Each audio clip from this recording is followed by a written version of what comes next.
welcome back to my film and TV channel. Yes, we've got an Irish-Australian linked series today, mini-series. I think the writer is English, but there's definitely an Australian vibe to the style of writing in this. I do listen to a lot of Australian novelists, a lot of female novelists. I do read the odd Australian novelist book, and yeah, they're quite entertaining in their own way. And this sort of follows the same sort of pattern or style, if you like. And this is called Mixtape. And it stars Teresa Palmer and Jim Sturgis in the two main adult roles. We do have younger versions which take up just as much of the screen time, I think. So this premiered on Binge originally on the 12th of June, and of course is now available on BBC box set as I'm recording this on the 19th of July 2025. So you'll be able to binge watch this if you want to. It's 4 episodes. I will talk about that later on. Luke Buckmaster from The Guardian said of this series, "It's easy to fall for this sweet and intense romance. Teresa Palmer and Jim Sturgis are fantastic as two people who reunite years after they dated as teenagers, with plenty of needle drops for the great 80s music." He scored it a 4 out of 5. Does it deserve this much credit? Well, I'll give you my views on that in a minute. I would say, personally, a little bit over the top. It is adapted from the novel of the same title by Jane Sanderson. I've not listened to any of her books or read any of her books, but I said it does have a familiar feel to it. And it recounts the story, of course, of a couple who fell in love in the 1980s in Sheffield. So some northern accents to laugh at in this one.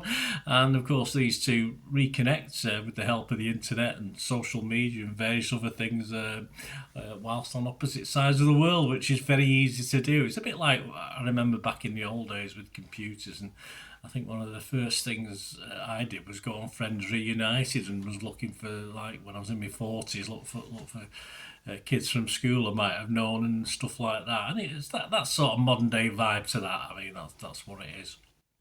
My thoughts on this, I mean, there's a lot to like about this, but it does drag at times. It felt longer than 4 episodes to me. It was only 4 episodes of about 50 odd minutes, but it did drag. The 80s backdrop is nice if you like the 80s music, of course, which I don't mind at all. Good for fans of that era. The cast is okay. Some, as I say, some dodgy accents. Were set in Sheffield, were set in Australia. Some dodgy accents. It doesn't normally bother me that much. It did particularly bother me in this. You sort of get used to it.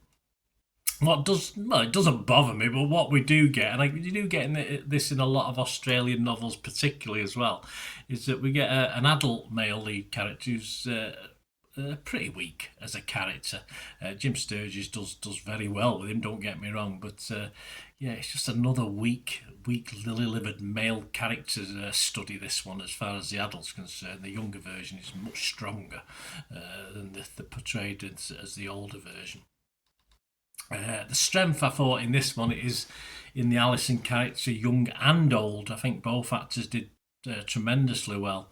Although, of course, the older version continued to make poor male choices, but that's the way it has to be, I suppose.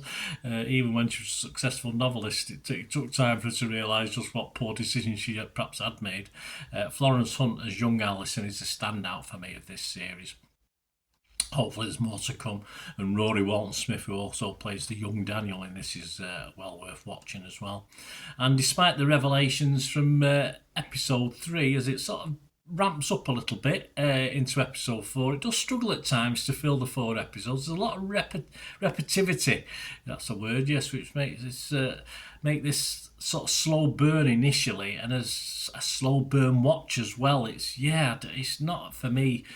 I watched this over a couple of days. I watched 2.5 episodes and another episode and a half the following day. So it's not binge watchable for me. It's not one I wanted to think, oh great, I can't wait to watch the next episode. I liked it, don't get me wrong, but it just didn't grab you. It's just pretty steady, in fairness. So if you're watching it yourself, just an episode on a Sunday night, or one on Saturday, one on Sunday, something like that, over 4 nights, might be a good idea to watch this.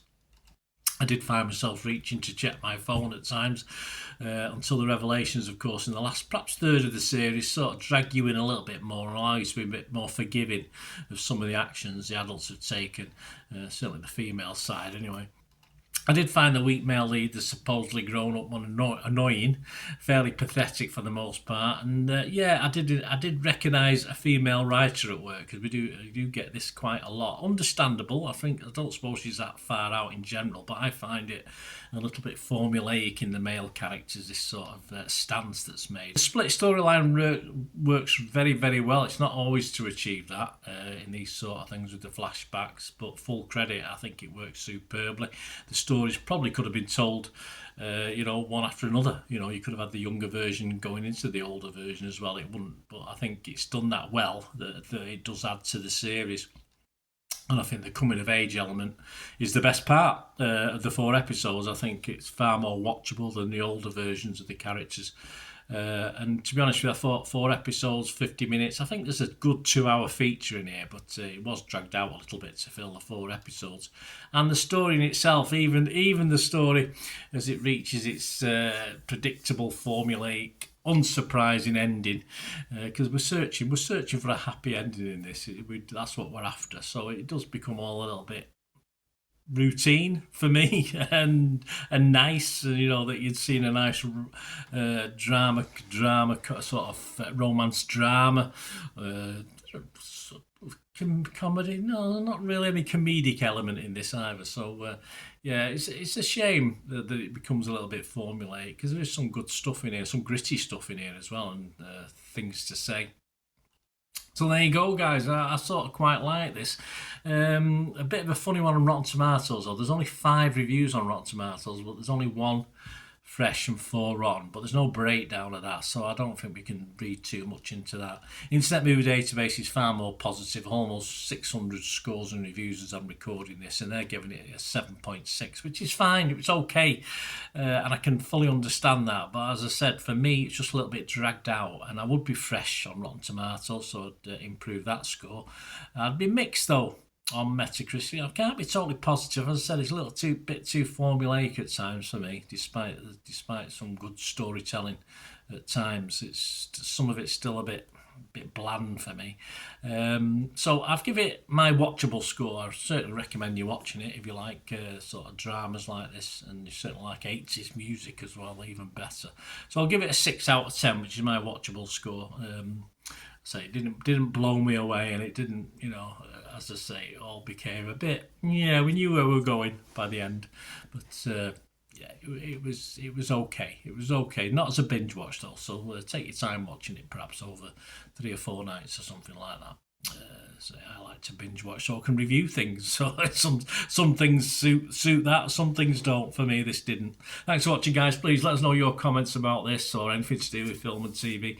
If you like the way I do these sort of reviews, I try and give other people's opinions where it's available. Some things I can't, but if you like how I do it and you want to help support the channel, or you want to just get in touch with me through my various socials, all I ever ask is you keep watching and listening. Again, hope you enjoyed the feature, guys. Thanks for watching. Please, if you did enjoy the content, please give us a thumbs up, and if not already done so, press that subscribe button. If you're not already subscribed, that'd be wonderful. It's free to subscribe, absolutely free. Also, check out my social media links if you want to follow me on TikTok, Instagram, X, Facebook. They'll all be in the description below. And my special thanks to supporters of the channel, yes, Piat6505, who have an eBay shop selling film and TV memorabilia, including posters, books, magazines. There'll be a link again in the comments section. And if you're into your football, don't forget my football stuff on Manchester City for general football fans, but mainly City fans, of course. Or if you know someone who might enjoy that, give them a kick in my direction. I'll be very, very grateful. And as ever, guys, comments on this feature is wonderful. Anything to do with film and TV is always very, very welcome. It's great to talk film and TV. I thank you, guys, for your support. Stay safe, everyone.